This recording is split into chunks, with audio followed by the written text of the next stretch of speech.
So you're a former fat guy trying to make some changes, wanting to lose some weight and become a former fat guy yourself. But are you lost in a sea of information about inflammation, insulin resistance, metabolic rates, and all these other fancy buzzwords that are out there? Follow this one rule and you will succeed, hands down.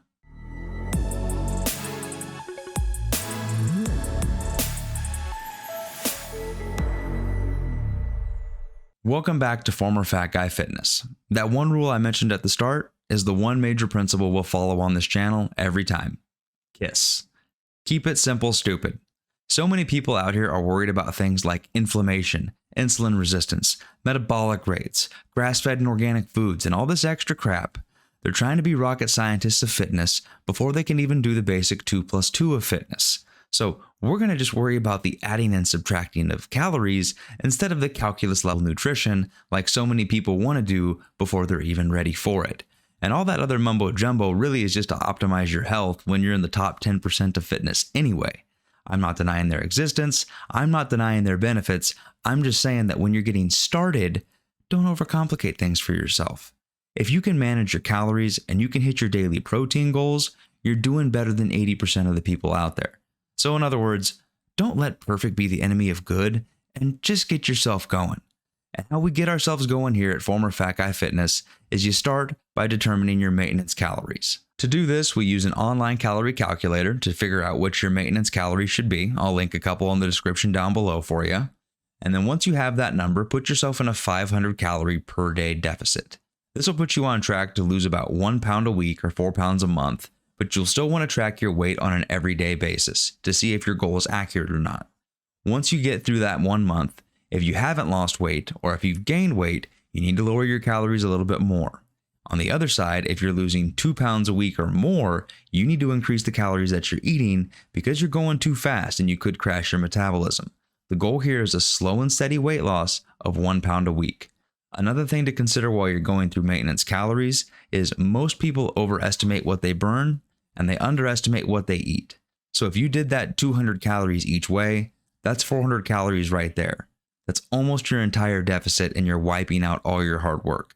So when you're going through the process, always make sure you overestimate the calories that you eat and you underestimate the calories that you burn. That will give you the leeway that you need so you know you're not wiping out your hard work. Next is to cut out the obvious junk and learn to cook. I'll make a separate video completely on what my diet was throughout the entirety of my weight loss, but when you're getting started, just cut out the obvious bullshit. Like I said in my transformation video, I let go of my 3 Red Bulls a day. I let go of the giant family-sized bag of Doritos. I quit ordering huge orders of Taco Bell 2 to 3 times a week. So stop ordering DoorDash, put the potato chips down, leave the Hostess and the Twinkies alone, and quit drinking your calories.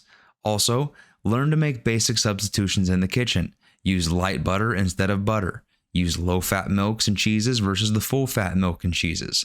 Use PB powder instead of peanut butter. Switch to a 0-calorie soda instead of regular sodas. This will put you on a much better path of managing your calories. I'm not saying you can't have sweets. I'm not saying you can't enjoy things, but you do need to learn how to make them yourself. That's why a lot of my time on the channel so far and will continue to go to recipes, like my protein fruit cups. Shameless plug, check them out. As you're getting started, another thing you're going to want to focus on is moving more and changing your daily habits. The more you move, the more calories you burn, the more fat you burn. There ain't no way around that. But as a fat guy, you're not going to want to start doing regular runs. You're not going to want to start doing regular walks. I'm saying this because I didn't want to do that when I was starting as a fat guy. However, the one thing I did do was I found everything I possibly could in my house to clean, and I cleaned it. I looked for every project I could do around the house that would keep me up and moving around, and I did that. The more movement, the better. Do this until some weight comes off. Then start adding some direct cardio when you have less weight on your body and it's easier on your knees. Back when I was a fat guy, I loved TV, sports, and video games. The problem with sports, TV, and video games when you're trying to lose weight, they keep you on your ass all day, every day.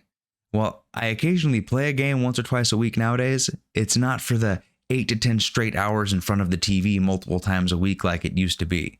So you really do need to turn the TV off, to turn on your own dreams of being a healthier and better version of yourself. If what you're doing isn't helping you towards that goal, it's doing the opposite and keeping you from that.